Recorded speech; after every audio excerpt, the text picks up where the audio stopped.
اور دین سے کوئی ربط نہیں تھا، اکلیل بکلیل سب بن کر کے اپنی عمر گزار کر اور اس دنیا سے چلے گئے، اسی طریقے سے آپ لوگ بن جائیے، اور پھر نہ آپ کے اپنی ذات کا پتہ رہے گا، نہ اپنے مذہب کا پتہ رہے گا، نہ قرآن کریم کا پتہ رہے گا، نہ احادیث نبویہ کا پتہ رہے گا۔ کوئی بھی چیز ایسی نہیں ہوگی جس کو آپ اپنی زندگی کی کامیابی کے لیے، اخروی کامیابی کے لیے شناخت جانیں گے۔ یہ بات صحیح ہے کہ الولد سر لابیہ، کہ والد والدین جس منہج پر اپنی زندگی گزاریں گے وہ صفات ان کے بچوں میں آئیں گی۔ یہی دیکھتے ہیں پوری زندگی ایک شخص جھگڑا کرتا آتا ہے، اس کے انتقال کے بعد اس کا بال بچہ بھی جھگڑا کرتا ہے۔ پوری زندگی ایک شخص بے نمازی بنا ہوا ہے، اس کا بال بچہ اگر انجینئر بھی ہو جائے تو اس کے مرنے کے بعد بے نمازی بنا رہتا ہے۔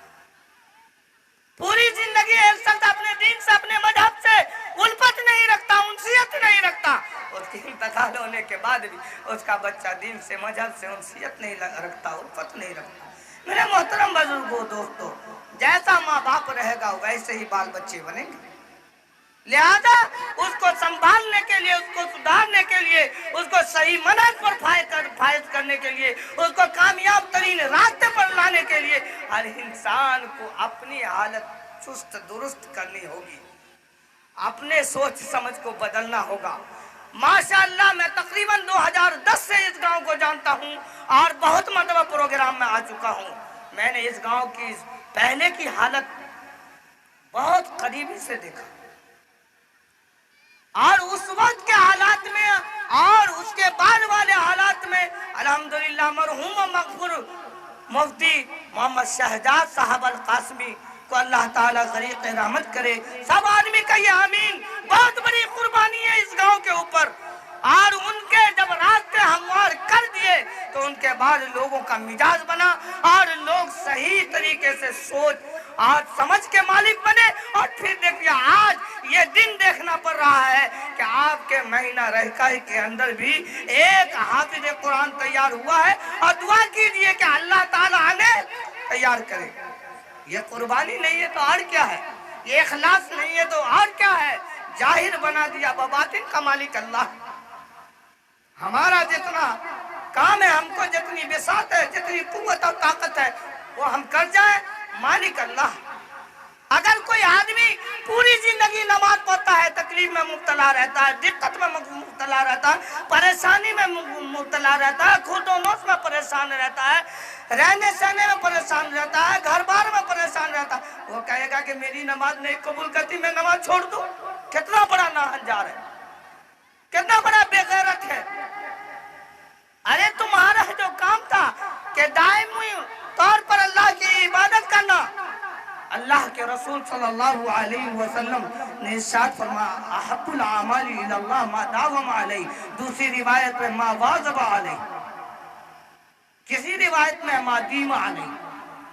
میرے کہا ہر ایک کا یہی مطلب ہے کہ عمل پابندی کے ساتھ ہو، ہمیشگی کے ساتھ ہو، اور وہ زندگی میں کوئی وقت چاہے وہ غمی رہے، چاہے خوشی رہے، چاہے راحت رہے، چاہے پریشانی رہے، چاہے دقت رہے، چاہے فراوانی رہے، ہر حال میں سپرد کرتے رہو، ہر حال میں انجام دیتے رہو، ہر حال میں عمل کرتے رہو۔ یہ اصل مقصد۔ میرے محترم بزرگوں، دوستو، میں نے احادیث شریفہ جو پڑھی ہے اس کا ترجمہ مطلب کہہ کے اپنی بات ختم کرتا ہوں۔ اتنی بات تو سمجھ میں آ گئی کہ حافظ قرآن، علماء دین اور مفتیان کرام قابل تعظیم ہیں، قابل اہمیت ہیں۔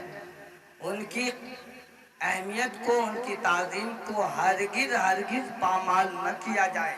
میں بارہا کہتا ہوں کہ حاشیۃ الحموی الاسباب والنظائر میں یہ بات لکھی ہوئی ہے الاستہزاء بالعلم والعلماء، کہ علم اور علماء کا مذاق اڑانا، استہزاء کرنا، تمسخر کرنا، یہ کفر ہے۔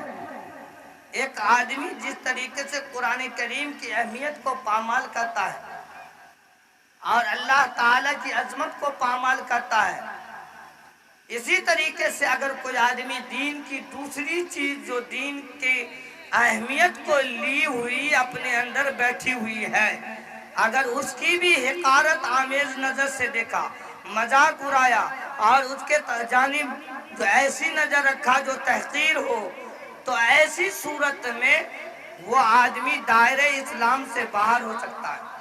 یہ الاسباب والنظائر ہی کی بات نہیں ہے، بلکہ علامہ شامی رحمت اللہ علیہ بھی فرماتے خیف علیہ الکفر، ایسے لوگوں پر کفر کا خوف ہے۔ اور آج چوک پر بیٹھی ہے تب مولوی کا تذکرہ، حافظ کا تذکرہ اور مفتی کا تذکرہ، اب آج ہوٹل میں بیٹھی ہے تب ان کا تذکرہ، اگر 4 آدمی بیٹھے ہوئے ہیں راستے سے ان کا گزر ہوا پھر ان کا تذکرہ، اور کوئی بھی تذکرہ میں ایسی بات نہیں ہے کہ ان کی عظمت کو کہا جائے۔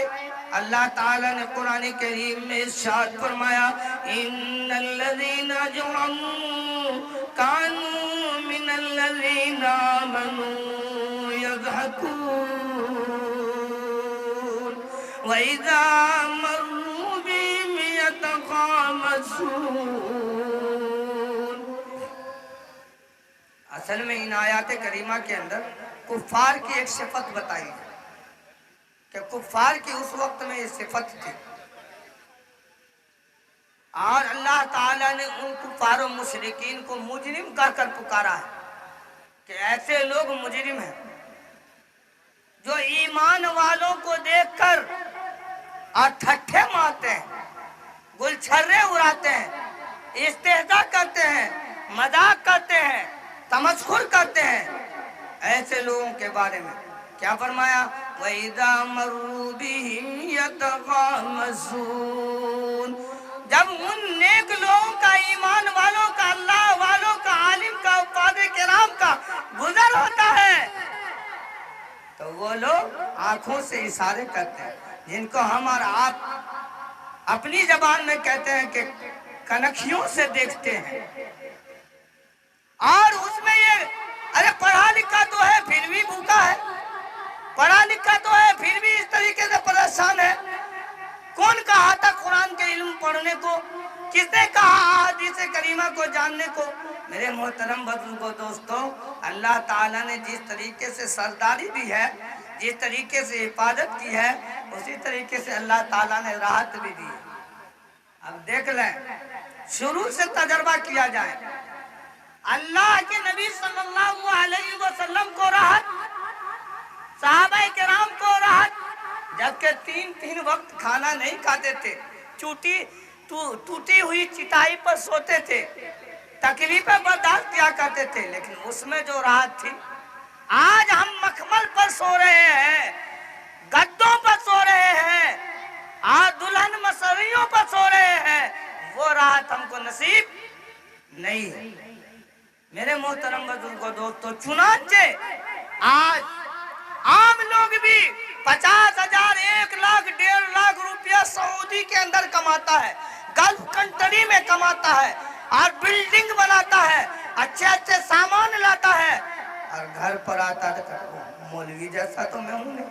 وہ کتنا آرام سے ہے، اس کو اتنے روپے کے اندر چند 6,000 7,000 روپے، زیادہ زیادہ مشکل میں 10,000 روپے میں اتنا آرام، نہ کوئی تکلیف، نہ کوئی دقت، نہ کوئی پریشانی، کھاتا ہے پیتا ہے، نہ کوئی شکوہ، نہ کوئی شکایت، نہ غلا، نہ کسی سے مانگنا، نہ کسی سے قرض لینا، نہ کسی سے ادھار لینا۔ آپ کی طرح جو ہے انہوں نے اپنے پاؤں کو مغرب سے مشرق تک نہیں پھیلایا ہے، اس نے اللہ کے حکم کی تعمیل کی ہے، اور اللہ تعالیٰ کے رسول صلی اللہ علیہ وسلم نے فرمایا اللہ پر بھروسہ کرو، وہ اللہ پر بھروسہ کرتا ہے۔ اللہ کے نبی صلی اللہ علیہ وسلم نے فرمایا اپنی زندگی میں قناعت کرنا سیکھو، وہ قناعت کرنا سیکھا ہے، اور قناعت پسندی سے کام لیتا ہے۔ آپ 10 دن میں لحم مطبوخ 10 کلو کھاتے ہیں، اور 10 دن میں وہ بیچارے ½ کلو کھاتے ہیں۔ کیوں؟ اگر میں نے زیادتی کی تو ہمارا دین کی خدمت کرنا چھوٹ جائے گی، ہم کو دین سے دوری ہو جائے گی، ہم شریعت پر عمل کر نہیں پائیں گے، ہم دیندار نہیں رہ پائیں گے، انہی لوگوں کی طرح عام لوگ ہو جائیں گے، اور پھر ہم کو بھی انہی لوگوں کی وجہ سے دنیا ہائے دنیا پڑے رہیں گے۔ میں ایک بات آپ لوگوں کو نصیحت کے طور پر بتاتا ہوں اور پھر اپنی بات ختم کرتا ہوں۔ یہ بات تو معلوم ہے کہ حضور اکرم صلی اللہ علیہ وسلم کے وقت میں 3 دن 4 دن تک فاقہ کشی ہوتی تھی۔ ایک مرتبہ کا واقعہ ہے کہ حضرت فاطمہ رضی اللہ تعالی عنہ اور حسنین رضی اللہ تعالی عنہما یہ حضرات فاقہ کشی میں تھے، 4 دن گزر گئے تھے۔ یہاں تو اگر 15 گھنٹہ کا روزہ ہو جائے تو 40% مسلمان روزہ نہیں رکھیں گے، تف ہے آپ کی زندگی پر۔ وہ بھی غائب ایمان تھے جنہوں نے 4 دن بھوکا رہ کر اور دین حنیف سے منہ نہیں موڑا، دین حنیف سے پیچھے نہیں ہٹے، جہاد کی ضرورت پڑی جان لگا دی، گردن کٹا دی، لیکن بھوکے رہنے کی حالت میں کھانے کو کچھ نہیں۔ چنانچہ حضرت فاطمہ رضی اللہ تعالی عنہ اپنے والد محترم سرور کونین محمد عربی صلی اللہ علیہ وسلم کے پاس جاتی ہے اور کہتی ہے اللہ کے رسول صلی اللہ علیہ وسلم ہم تو فاقہ کشی برداشت کر لیں گے، یہ ننھے منھے بچے 4 دن سے بھوکے ہیں، آپ کے پاس مال غنیمت کچھ آیا ہو، آپ ان میں سے عنایت کر دیں۔ قربان جائیے محمد عربی صلی اللہ علیہ وسلم اور ان کی آل و اولاد پر، اور اپنے ایمانی جذبات کو جھجھوڑیے۔ اندازہ لگائیے میرے محترم بزرگوں دوستو، کیا جواب دیتے ہیں نبیوں کے سردار، مدینے کے تاجدار محمد عربی صلی اللہ علیہ وسلم، فاطمہ تم گھر چلی جاؤ، صفہ کے جو طالب علم ہے، طالب دین ہے، وہ بھی 4 دن سے بھوکے ہیں، پہلے ہم کو ان کا انتظام کرنا ہے اور پہلے ان کو کھلانا ہے۔ آج بھی ایمانی جذبہ اگر ہم میں پیدا ہو جائے تو یہ مدرسہ تعلیم القرآن ہی نہیں، ہر محلے میں، ہر گھر میں اور ہر جگہ اس جیسے کتنے مدرسے قائم ہو جائیں گے، اور اپنے اگر 4 بچے کھاتے ہیں گھر کے اندر آسودہ ہو کر، تو ہم اپنے جانب سے 2 بچے کو سالانہ کھلائیں گے، کتنے مدرسے قائم ہوں گے، کتنے حفاظ نکلیں گے اور کتنے علماء کرام نکلیں گے۔ کیا میرے محترم بزرگوں دوستو یہ بات ہو سکتی ہے یا نہیں ہو سکتی ہے؟ لیکن ایثار، قربانی، ہمدردی اور محبت کا جذبہ تو پیدا کریں، اپنے دین کو اہمیت تو دیں، تبھی ہم لوگ کامیاب ہوں گے اور تبھی ہمارے دین ترقی کرے گی، تبھی ہمارے یہاں مکتب بھی چلیں گے، مدرسے بھی چلیں گے اور ہمارے یہاں دینداری بھی آئے گی۔ آج سے عہد و پیمان کریں کہ ہم لوگ اگر 2 وقت کھائیں گے تو اس میں قناعت کر کے بچا کر مدرسہ تعلیم قرآن کے اندر دیں گے، جس سے مدرسے کی ترقی ہوگی اور مدرسے کے اندر بچے کھائیں گے، عمارت بھی بنے گی، تعلیم بھی ہوگی، تربیت بھی ہوگی، اچھے اساتذہ آئیں گے، ان کو اچھی تنخواہ دیں گے، ان کو ذہنی تفکر لائق نہیں ہوگی اور وہ بافراغت تعلیم دیں گے۔ آپ اگر کم پیسے اگر دیتے ہیں، ان کو کم تنخواہ دیتے ہیں، ان کے ذہن کے اندر ذہن پر دوش پڑے گا، اثر پڑے گا، وہ اس کے فکر میں رہیں گے، آپ کے بچوں کو انہماک کے ساتھ کیا تعلیم دے پائیں گے۔ آپ اگر ان کی گردن پر تلوار رکھ دیں گے اور کم تنخواہ دیں گے، وہ اس فکر میں رہیں گے کہ ہمارے بچے کس طریقے سے تعلیم پائیں گے، کس طریقے سے خود و نوش کریں گے، کس طریقے سے زندگی بسر کریں گے۔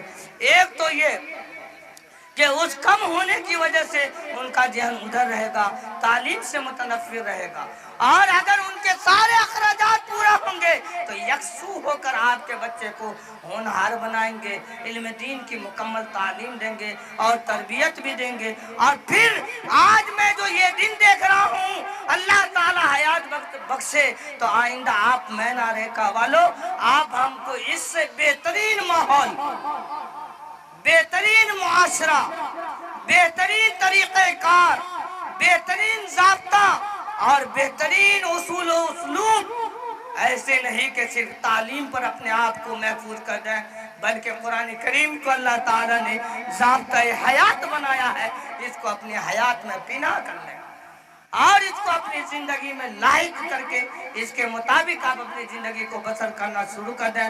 آپ کے گاؤں کے اندر وہ رونق، وہ روشنی، وہ جلوہ اور وہ پرفضا ماحول، پر نور ماحول ہوگا کہ آپ ہمیشہ سرخرو رہیں گے۔ اور اللہ تعالیٰ سے دعا ہے کہ اللہ تعالیٰ دنیا میں بھی سرخرو رکھے اور اللہ تعالیٰ آخرت میں بھی سرخرو رکھے، ہم کو بھی، آپ کو بھی، ہمارے بال بچوں کو بھی، آپ کے بال بچوں کو بھی دین حنیف کی معرفت سے اللہ تعالیٰ بہرور فرمائے، اللہ تعالیٰ ان کے علوم کو جاگزی فرمائے، اللہ تعالیٰ ان کی جانکاری کو پیوست فرمائے اور ہر جگہ کی کامیابی نصیب فرمائے۔